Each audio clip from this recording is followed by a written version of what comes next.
All right, let's review your Roman shade. Roman shades are very popular. We usually sell the knife pleat Roman, but there are some other different types of Romans we sell, maybe a balloon or a hobbled Roman, but this is the most common.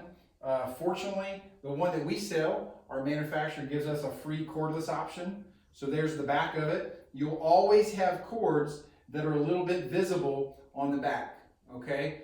But there is a lining on the back, and we have them install this rope around the cord, so it just camouflages it and makes it look a little bit more elegant and finished on the back side. There's also a valance that comes on the back, so you can't see that roller from outside, so that's a nice little added feature.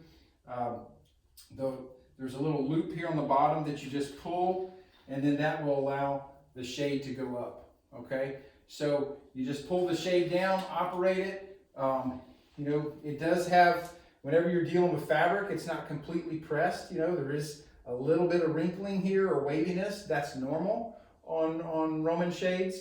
And then also, if you have an inside mount, there will be a little gap, just like every other blind or shade. You know, there'll be about maybe a quarter, half-inch gap on either side. Just depends on how square and level your drywall is. So it might be a smaller gap at the top and a larger one at the bottom, depending on how your drywall was finished.